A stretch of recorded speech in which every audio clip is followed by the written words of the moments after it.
Obsèques d'Émilie Dequesne. Sa famille fait une demande très précise. Au lendemain du décès d'Émilie Dequesne, survenu le 16 mars à l'âge de 43 ans, sa famille a dévoilé la date et lieu des obsèques de l'actrice. Une demande très précise a d'ailleurs été faite. Voici de quoi il s'agit.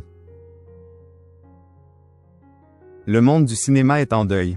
Émilie Dequesne est décédée ce dimanche 16 mars, à l'âge de 43 ans, à l'hôpital Gustave-Roussy à Villejuif, en banlieue parisienne.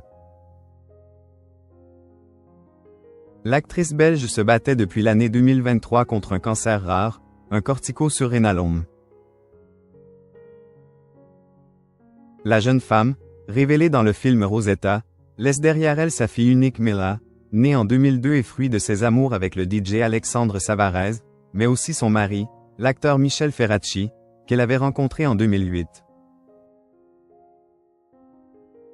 Ce lundi 17 mars, la date et le lieu des obsèques de la comédienne ont été dévoilés par sa famille et son agente Danielle Guin. Sur son compte X, anciennement Twitter, Jean-François Guillot, journaliste à l'AFP, a confirmé. Les obsèques de l'actrice Émilie Dequesne se dérouleront le 26 mars à 15h30, au crématorium du Père-Lachaise. Avant de dévoiler la demande très précise faite par sa famille, ni fleurs ni couronne, mais un appel aux dons pour la recherche contre le cancer sera précisé d'ici là, famille et agente. Depuis le décès de l'actrice, de nombreux hommages lui sont rendus. Alexandra Lamy, Tahar Rahim, Marion Cotillard, Alex Lotz et bien d'autres encore ont tenu à saluer la mémoire de la mère de Mila. Certaines de ces personnalités pourraient être présentes aux funérailles de la comédienne afin de lui dire adieu. Émilie Dequesne, sa poignante dernière apparition télé. Je sais que je ne vivrai pas aussi longtemps que prévu. Le 1er mars dernier, Émilie Dequesne était le portrait de la semaine de l'émission 7 à 8, diffusée sur TF1. Lors de cet entretien, l'actrice avait évoqué son combat contre la maladie et révélé sa rechute, alors qu'elle était en rémission.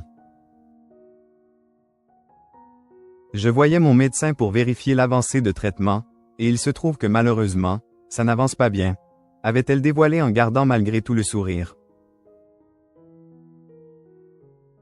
La compagne de Michel Ferracci avait ensuite indiqué qu'une partie de son cancer répondait bien aux soins, tandis que l'autre gagnait du terrain. Ce qui l'avait obligé à reprendre la chimiothérapie. Au fond de moi, je sais pertinemment que je ne vivrai pas aussi longtemps que prévu, avait-elle confié face à Audrey Crespo-Mara. Et en ce qui concerne ses peurs liées à la mort, la mère de Mila avait déclaré « L'angoisse de la mort précoce me submerge. Je n'ai que 43 ans. Moi, j'ai toujours rêvé de vivre jusqu'à au moins 80 ans et de m'endormir définitivement dans mon sommeil. Ça, c'est ce que je demande. Une poignante dernière apparition télé.